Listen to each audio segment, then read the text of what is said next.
timeless, weightless, boundless. Discovering the most fascinating landscapes on Earth by hot air balloon. 5 countries, 4 continents, 180 days. Up and away with Phil and Ali Dunnington, an Anglo-German couple whose goal is to discover the world by balloon. Breathtaking flights, dramatic landings, exotic cultures, unexpected encounters. Lighter than air, the balloon floats aloft, bringing us closer to man's oldest dream, the dream of flying.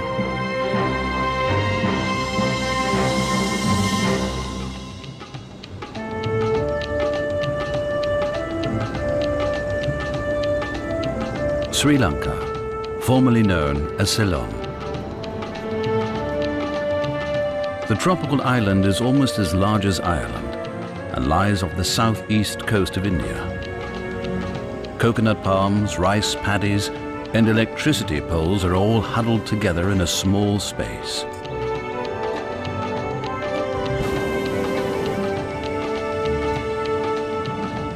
It's tricky finding a suitable place to land a balloon.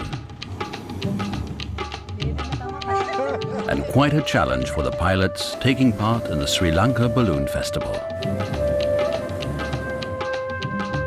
Anil Yayasinghe has been organizing this meeting of hot air balloon enthusiasts from around the world since 2003. The Sinhalese airline pilot has made the festival famous around the world. Phil has been participating from the beginning, but this is Ali's first time.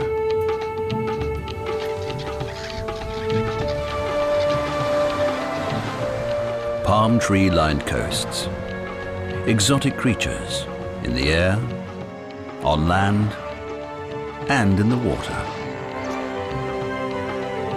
Temples shrouded in mystery. And of course, the exotic panoramas all contribute to an unforgettable experience.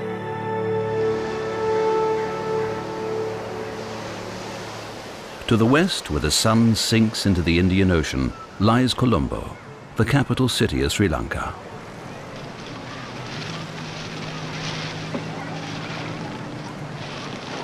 Nothing remains of the rustic charm of this former fishing village.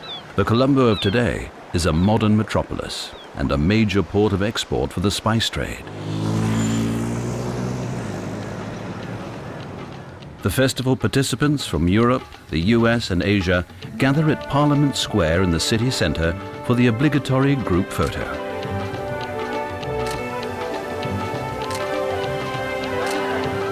It's the start of a 2-week ballooning adventure. The adventure itself begins the following morning at Colombo railway station. The historical steam locomotive-driven train is a favourite with locals and visitors alike. The wood-panelled compartments hark back to bygone British colonial days.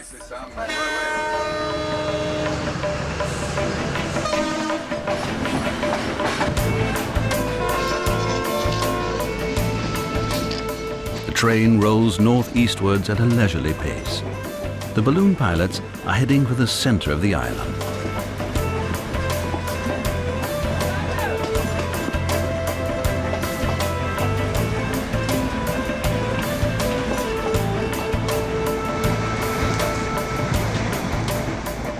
The showpiece of the lovingly restored train is the restaurant carriage. And of course, the bar. The classic gin and tonic is generally only drunk after midday, but as the colonial British were wont to say, the sun is definitely over the yard arm somewhere. Clear water. The gin is to keep away the mosquito. We knew why the Brits drank gin tonic.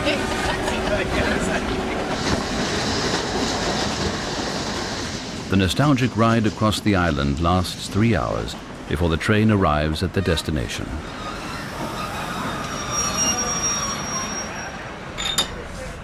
The next stage of the trip is by bus, from the railway station to Habarana.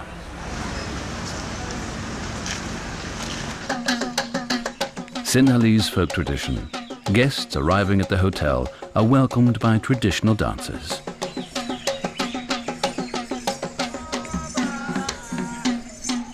And they receive a welcome by an elephant. The animal is sacred in this country.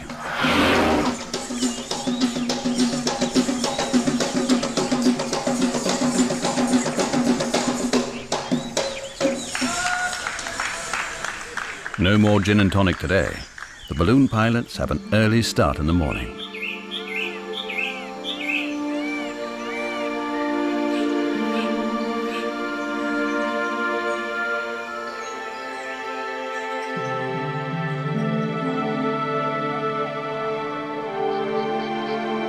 "4:30 a.m.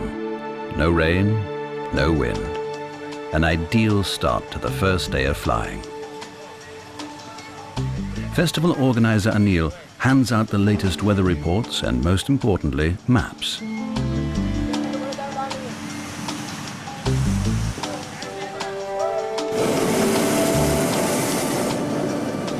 Fire is the crucial element in hot air ballooning.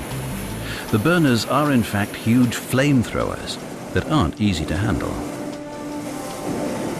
The pilots heat up the air inside the balloon. Hot air is lighter than cool air, which creates sufficient lift to carry several passengers, depending on the size of the balloon. Phil and Ali's balloon is ready for takeoff.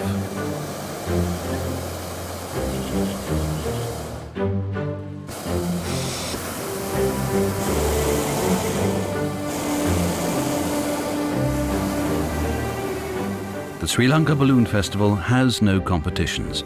For the participants, the fun is adding yet another exotic destination to their logbook. Phil has flown in well over 100 different countries. Ali has yet to catch up.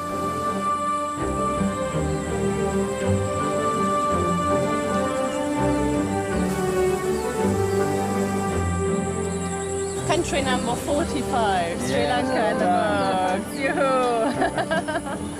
Really amazing.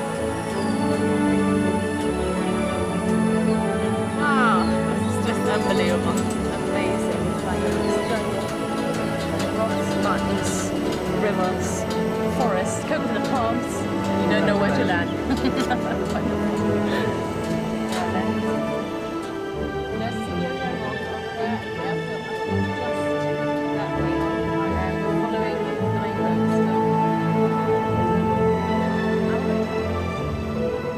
Ali's experienced eye tells her that landing isn't going to be easy.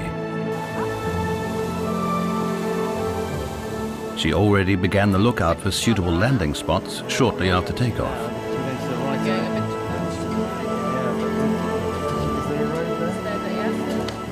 Using Anil's maps, Phil and Ali orientate themselves.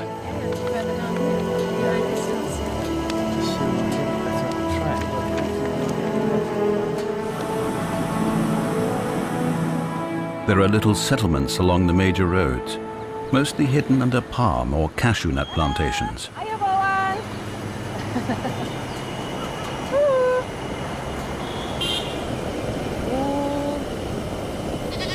There's our breakfast coming. The goats try in vain to hide from the huge hissing monsters in the sky. Always good to talk to animals. And they're not so scared.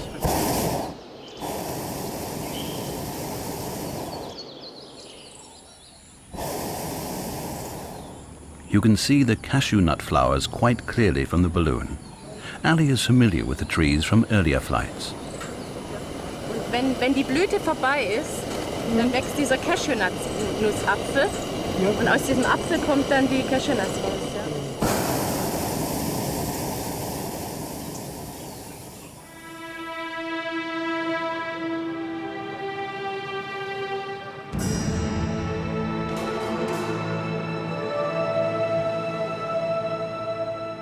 Shimmering white stupas, are Buddhist monuments that can be seen from miles around. In Sri Lanka, they're known as dagobas and are part of every temple compound, often with holy relics sealed inside them.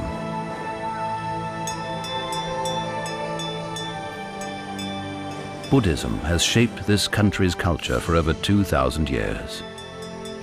70% of the country's inhabitants are Buddhists, but Muslims, Christians, and especially Hindus live here too. For years, warlike skirmishes with the Hindu Tamils gripped the country, but peace has reigned since 2009.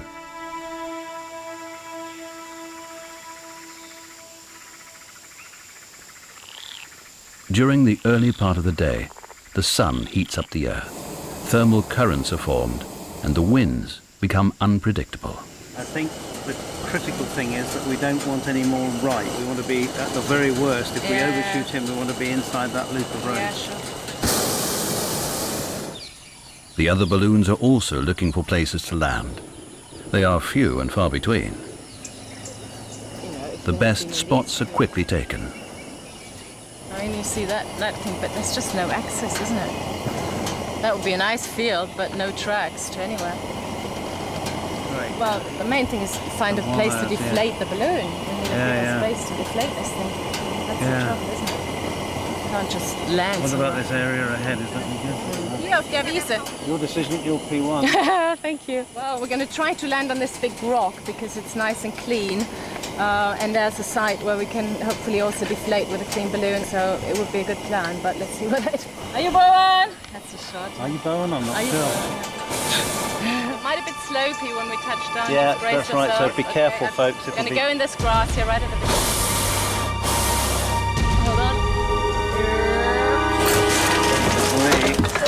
I know, you just stop. Very good. Very good. Helpers from the nearby temple construction site come running. And their help is needed. The balloon is as tall as a 4-story house. It now has to be carefully folded together so that it can be transported. Ali, watch it. That's good. Yes, we're pulling. Are we clear? Good. Yes. You are very good. Well done.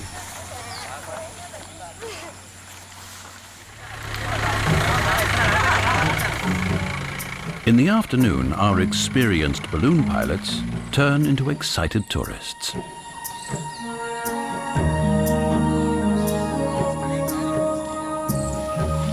There are some 3,000 wild Asian elephants living on Sri Lanka.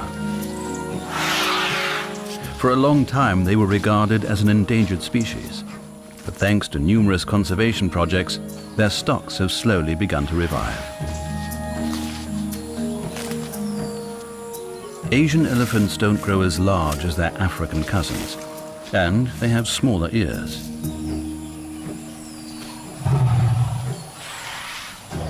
In the past, they were hunted for their precious ivory. Today, it's generally only for photo opportunities.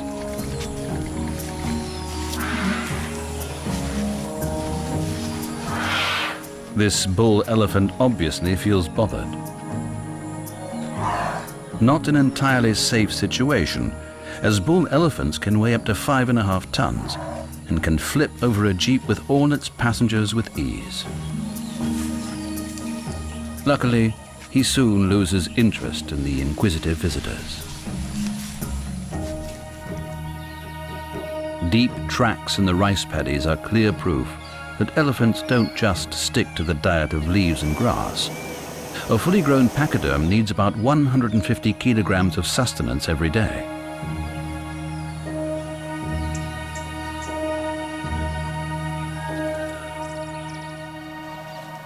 They can destroy a whole crop, and with it an entire livelihood with their foraging excursions. For centuries, farmers here have guarded their fields at night to frighten off the elephants with noise or even weapons. Out of reach of the elephants, they have built little huts on the rocks or in treetops. These elevated sentry posts offer good views and an effective early warning system against possible marauders. But the nights are long. To stay awake, farmers recite long poems called pelkavi that have been handed down the generations and are today taught in heritage lessons at school.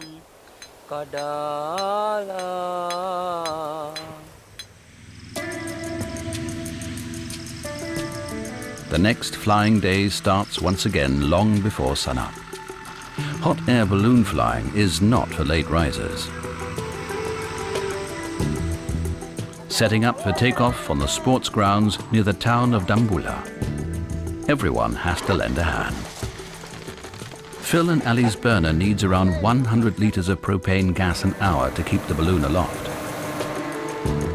It's a cloudy day today, but the weather balloon indicates that the wind conditions are fair.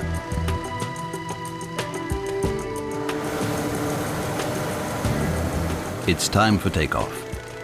As the day advances and temperatures rise above 40 degrees centigrade, the balloons lose their lifting capacity.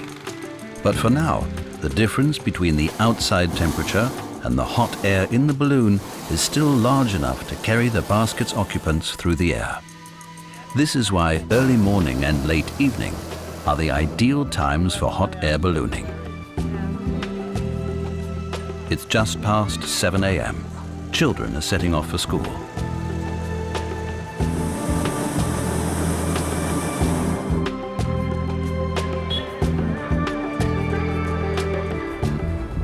Anil, the festival organizer, has to keep an eye on the balloons all the time from the ground. He coordinates the various teams that will be collecting the balloons later after they've landed. The market just outside town is both rendezvous and bazaar for the entire region. Everything is on offer here, from fruit and vegetables to household utensils and betel leaves, said to be stimulating as well as good for your health.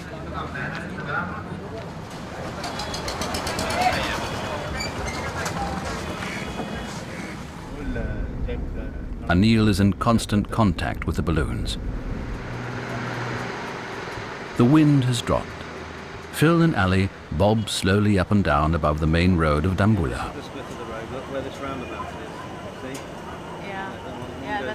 In the schoolhouse, no one's thinking about lessons anymore. The children rush out into the schoolyard. After all, it isn't every day you have hot air balloons floating by overhead. Ayubovan!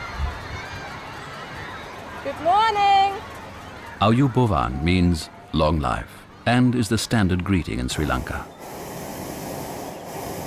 Ali prepares to land next to the school as the wind is picking up again.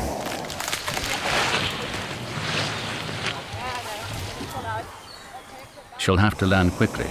The gap between the palm fronds is very narrow, but it's a dry, harvested rice paddy, and who knows when she will find another place like it. It's okay, I'm just on the red road.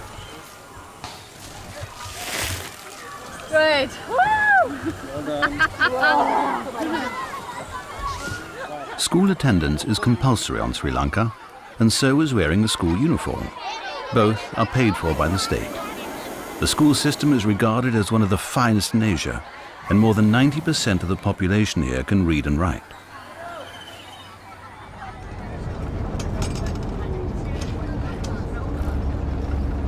So we are getting down from here. We are going to start. On the afternoon agenda, there's a journey backwards in time to medieval Sri Lanka. About God Siva. Polonnaruwa, the ancient royal city.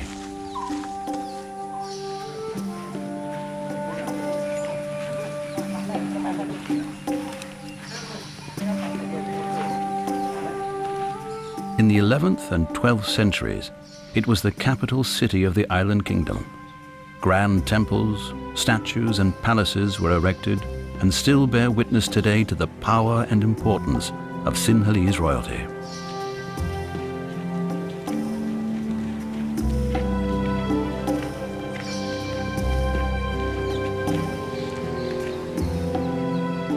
It was one of the most significant epochs in the history of Sri Lanka.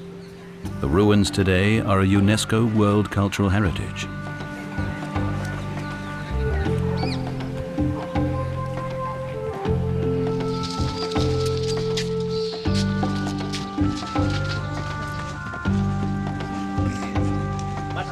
lots of beautiful carvings here. The black stone carvings, all handmade.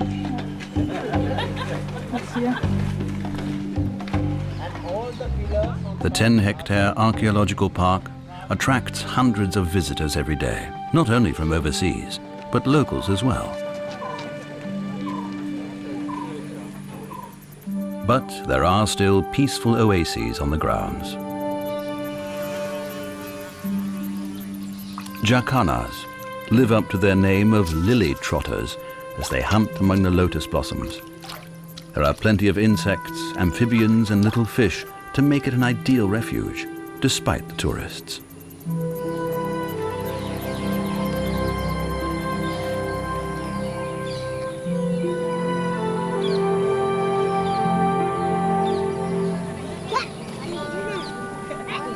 The reclining Buddha statue is one of Sri Lanka's most important artworks.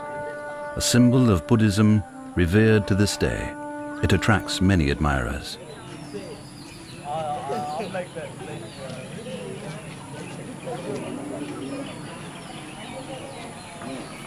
The ruins are inhabited by tribes of Ceylon bonnet monkeys, a type of macaque, who enjoy nothing more than digging into the offerings left by the devout.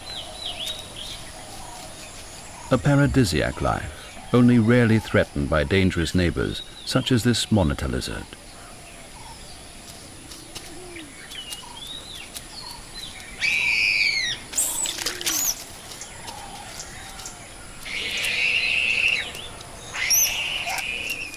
Macaques live in large family groups and belong to the few primate genera that can swim and even dive.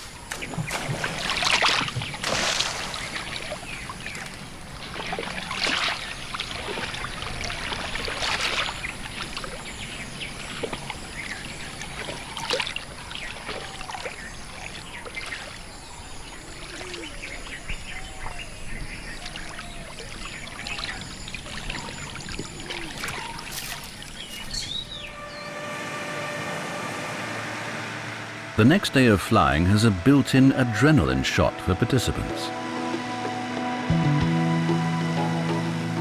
2 parachutists from the Sinhalese military have been invited by Anil to risk a jump from the basket of a balloon. Together with Phil, he gives the parachute jumpers a precise briefing. For the soldiers, it's a first. They usually jump from helicopters or airplanes.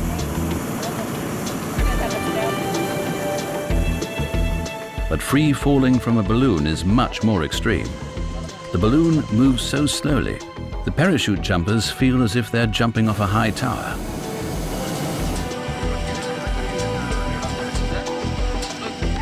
Phil has had parachutists jump from his balloon before.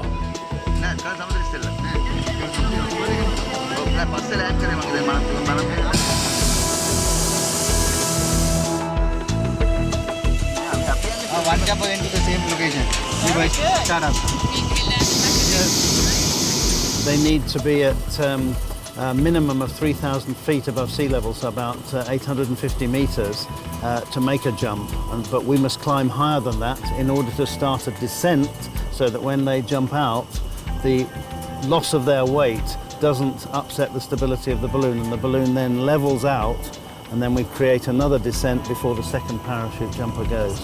When we jumping from an aircraft and a balloon, the main difference is we feel sinking effect. Now we feel very fast we are going down, but with the aircraft speed, we are going down and we are going forward. Then we don't feel that different. I mean, we feel from this, when we jump out from this one, we feel sinking effect. That is the main difference.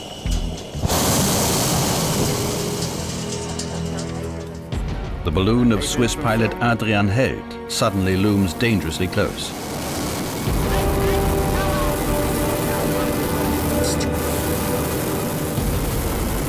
It's a dicey situation. Phil has to climb in order to avoid a collision. Adrian, we're above you! Now the parachute jumpers can prepare themselves for the jump. But not jump yet. Yeah? We need to come in a descent. Yeah. Okay, now you can go up to your jump position and hang on up here facing backwards and ready for jump. Good luck. Yes, you can go up. Tell us when we jump. Okay, get ready to jump. Don't go to much more.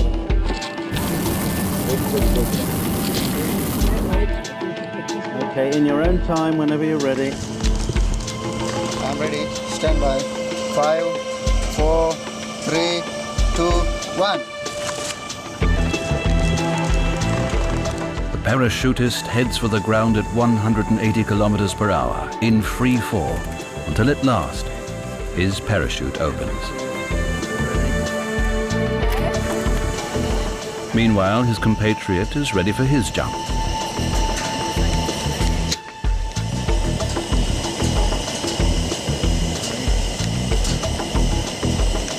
Okay, we're at 4,200 and we're going to start the descent, so just wait a moment. Below is okay, no? No balloon? Your colleague is just about drifting into the launch site. Are you ready? Go. See you at the ground.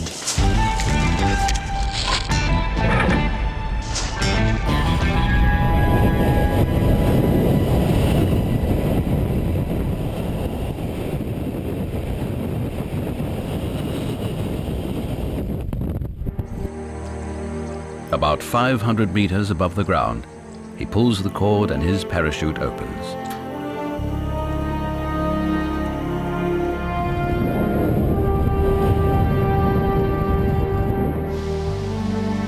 Unlike a balloon pilot, the parachutist can steer directly towards his landing site.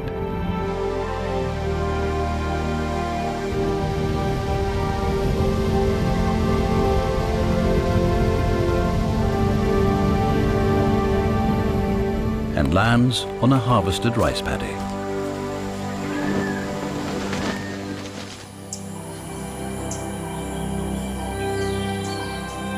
Meanwhile, Phil and Ali float on in their balloon.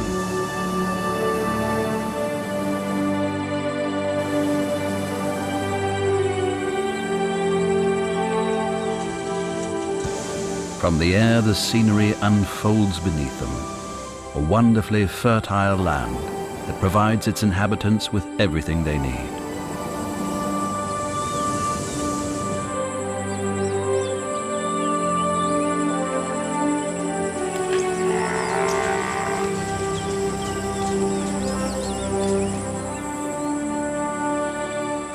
A majority of the population of Sri Lanka lives off the land.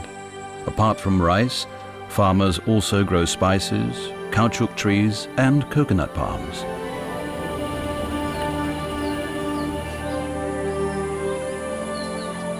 Farmers live in amongst their plantations. Hello, everyone. Rice paddies and coconut plantations characterize the landscape of Sri Lanka.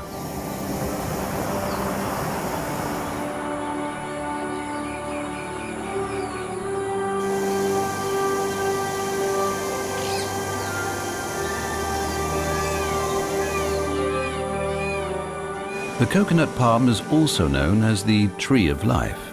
Its fronds, fruit and wood can all be harvested and used.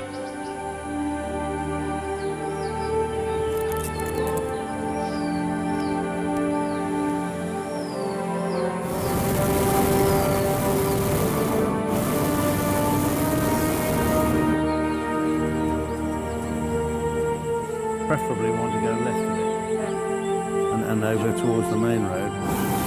But however fascinating the views, balloon pilots can't afford to lose track of the traffic situation.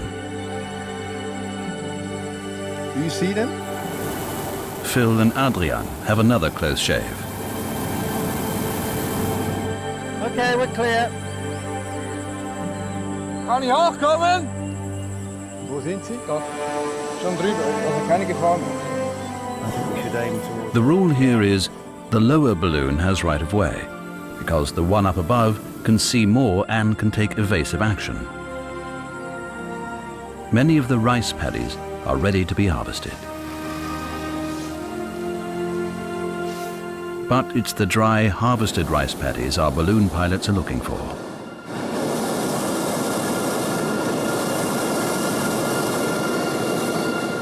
A banana tree brings Adrian to a halt.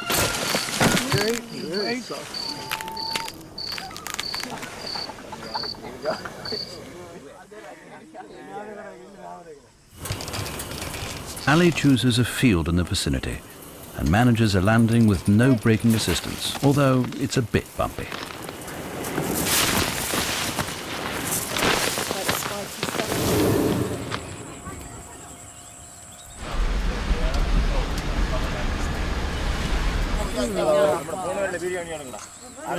A balloon in the middle of a rice paddy is grand entertainment around here, and the locals are more than ready to lend a hand.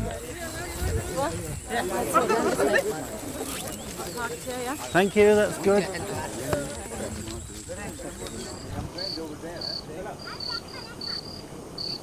Okay, Anil, it's okay? Adrian contacts the organizer, Anil, and gives his landing coordinates.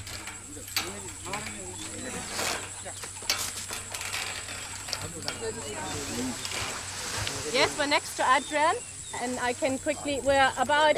The followers have to know exactly where they can collect the pilots in the maze of fields and narrow pathways. There is almost blanket mobile phone reception here, which helps. Meanwhile, a flatbed truck is on its way, but it can't negotiate the narrow dirt tracks. It's going to take sheer muscle to carry the heavy baskets to the nearest road intersection.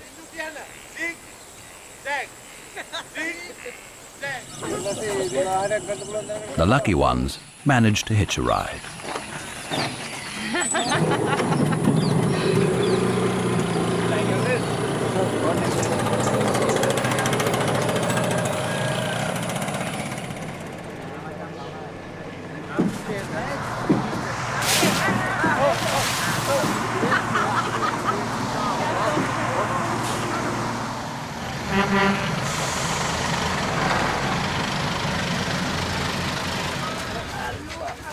The big truck has enough space for all 14 festival balloons.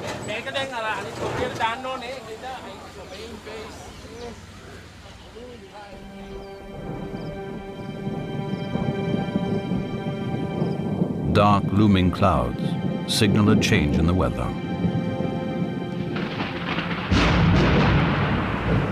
Storms are unusual in March. The monsoon season starts in early April and lasts until October.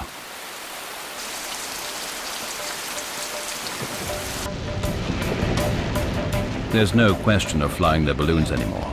The heavy rains drive the festival participants away from the country's interior.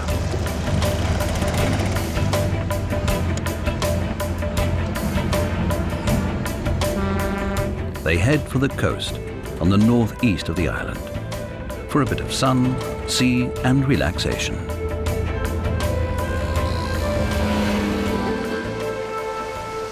The white beaches of Sri Lanka were once a holidaymaker's paradise. Until Christmas 2004, the tsunami of the century hit not only Indonesia and Thailand, but destroyed the south and eastern coasts of Sri Lanka completely. Almost 40,000 people lost their lives, buildings and boats were demolished, and the country's infrastructure was totally disrupted.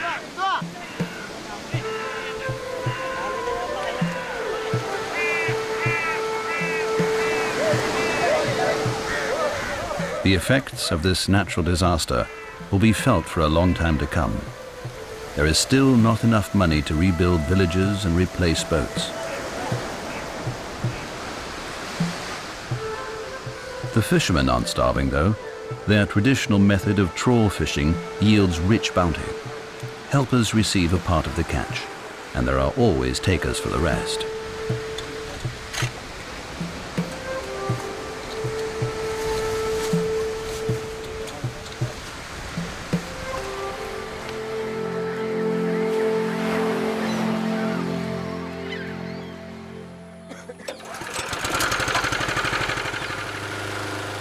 As soon as the storm front passes, Phil and Ali return inland for another flight.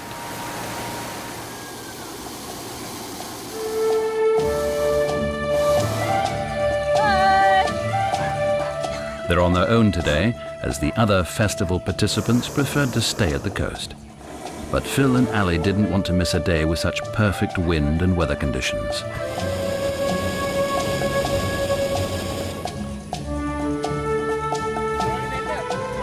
Anil faithfully follows them in the retrieval car.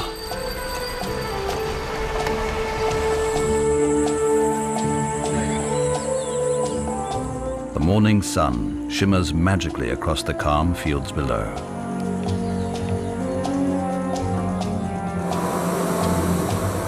Rice paddies far and wide. From the air, it seems as if most of the island is covered in them. But the rice produced here only covers domestic needs. Rice is the staple and is eaten at every meal.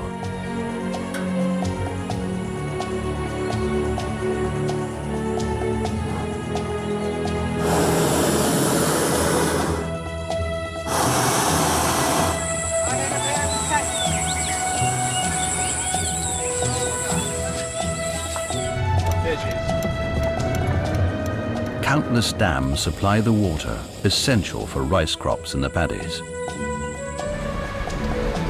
They're trying to land before this, so they should be on the other road. The dams are a great favorite of the water buffaloes.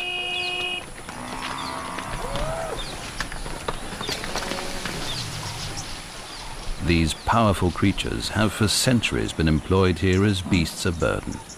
They are strong, yet peaceable.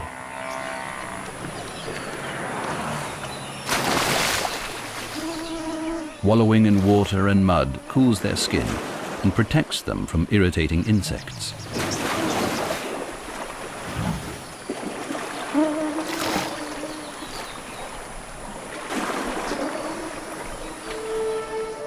To grow a kilogram of rice, you need between 3,000 and 5,000 liters of water.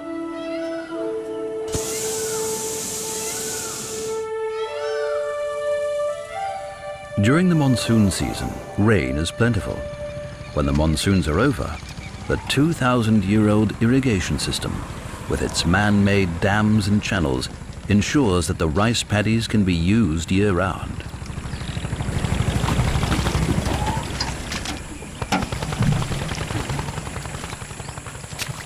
The high-yield rice crops can be sown and harvested 2 to 3 times a year.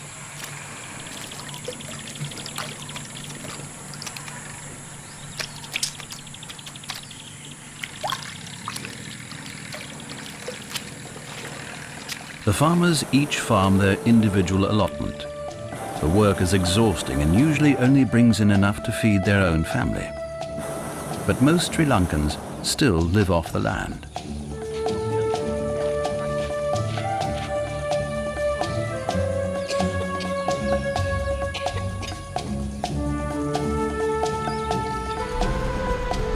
Anil has to hurry up. The balloons are just about to land.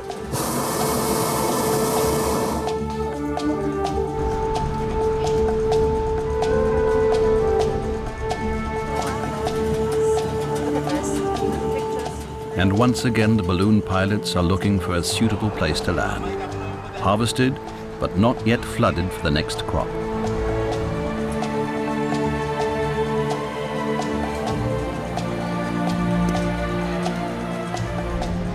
It's not an easy task, navigating among the multiple hazards of electricity pylons, dams, roads, and flooded fields to find a landing place that's also in the wind direction. Often, they only discovered just before touchdown whether their choice was a good one. Ali steers towards a free patch of farmland and sets the balloon down gently. A textbook landing. Everybody alive? Yes! Yes! Good team. Phil to Anil, we're on the ground adjacent to a road in a relatively dry patch. Alrighty, we'll backtrack. Right away, Anil sends his helpers off to collect the balloon.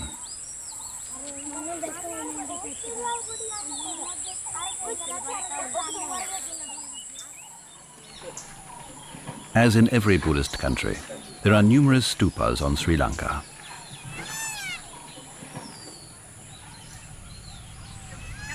They were originally erected as tombs for eminent monks, but soon became a symbol of the teachings of Buddha. A stupa should be circled clockwise, which is said to improve one's own karma. Okay, we've finished our karma now.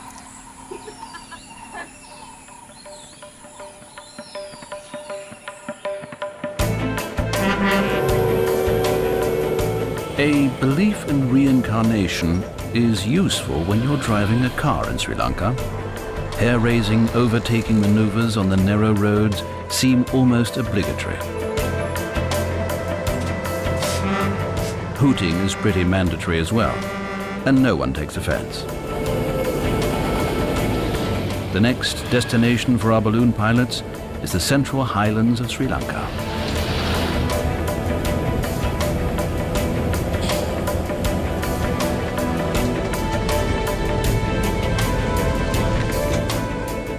It's a 3-hour bus ride along a winding mountain road.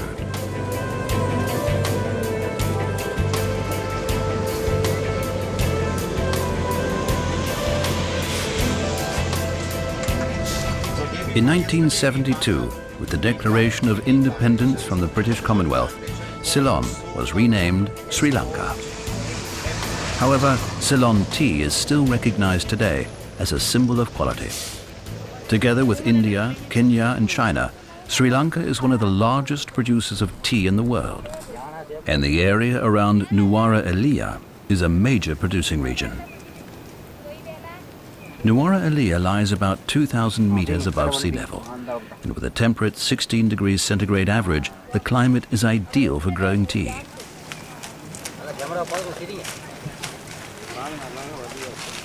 Tea harvesting is women's work. A stick indicates which leaves and buds may be picked. Whatever grows above the level can be harvested.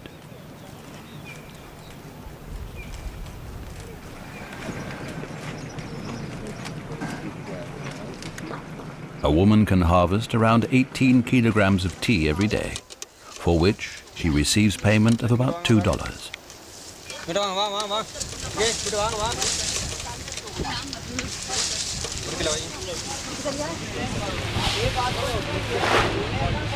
The tea leaves are taken to a nearby collection point, where every sack is carefully weighed and the weight noted.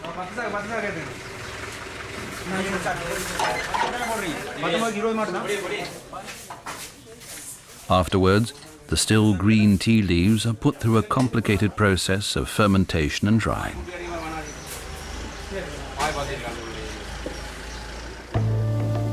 Nuwara Eliya is known as City of Light. There are many stories explaining why this is. One of them claims that nowhere on earth is light reflected as mysteriously in its dew and raindrops as up here. The roar of waterfalls forms a constant background sound.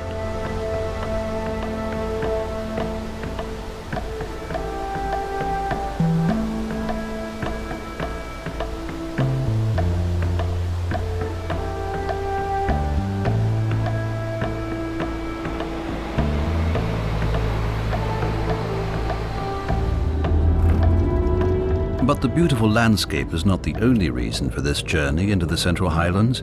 Nestled among its green hills lies the Grand Hotel of Nuwara Eliya.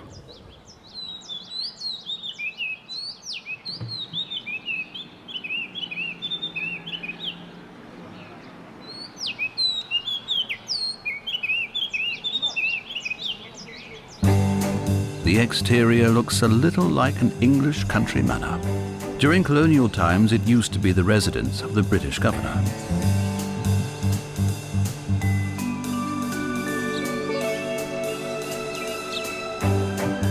Phil and Ali have something special in mind. But will the wind cooperate? It's worth a try. This is a prize-winning English garden. But Phil has been given permission to take off in his balloon from here.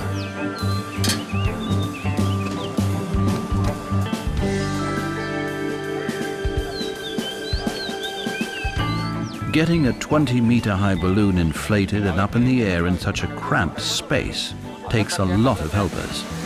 The hotel employees form a human fence to protect the costly herbaceous borders.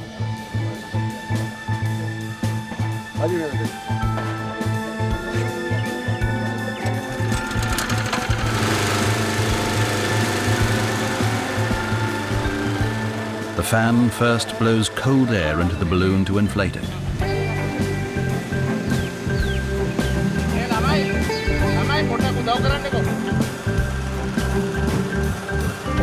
There isn't enough space to inflate the balloon as much as usual.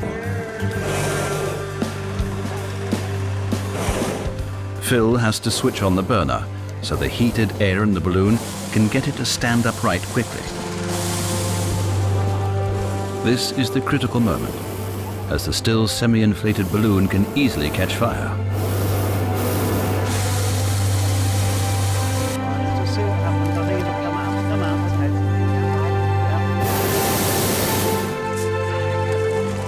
Everybody hands on phone, lift your feet up. Well done, everybody. Very good. Fantastic. I hope not one petunia has been damaged. Let's have a photograph of you for our records. Okay. And thank you very much for allowing us to be here at your beautiful hotel. It's a very nice thing, you know, I think first time in New Delhi. Fantastic, but not the last, I hope. You're part of history now. Without the weight of the hotel manager, the balloon nearly takes off on its own. Hands on, please, hands on! Right, okay. But Phil has no intention of flying off alone. Hands off. That's fine. Let go, please. Hands off. Thank you, everybody. Thank you to the Grand Hotel.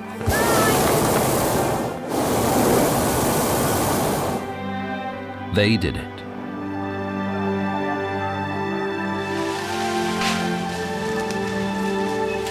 From the air, it seems even more unbelievable that they could have taken off from such a tiny space.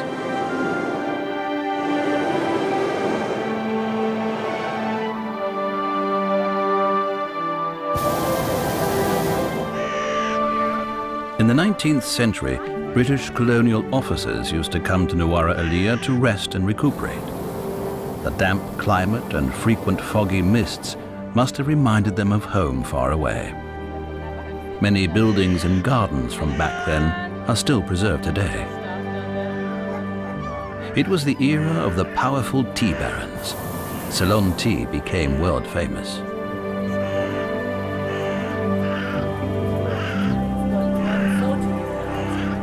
The wind direction is ideal and blows Phil and Ali to the only good landing site for miles around. Where's the racetrack?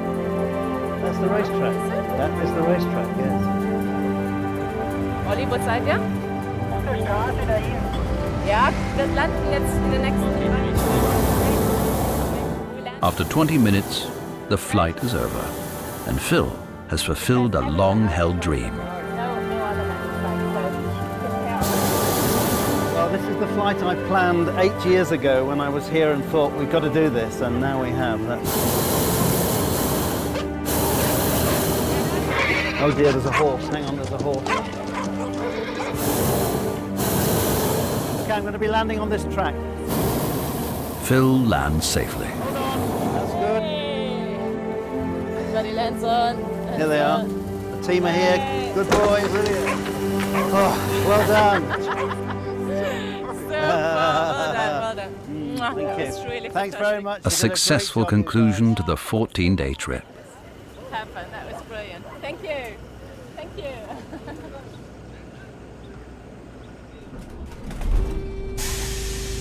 Now it's time to return to Colombo. The drive back to the capital takes 2.5 hours.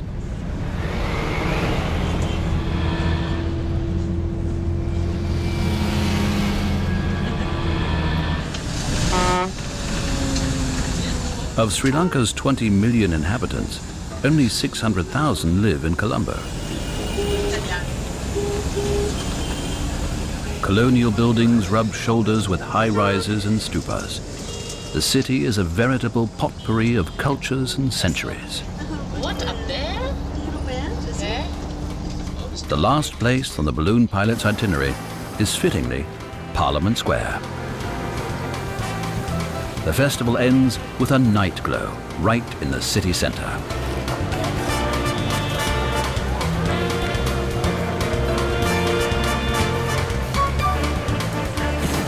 The balloons light up the night like enormous lanterns.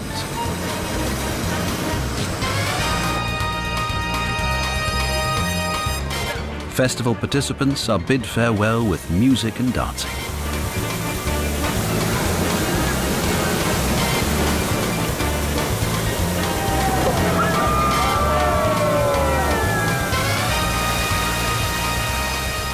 The early mornings, the eternal search for suitable landing sites, all forgotten.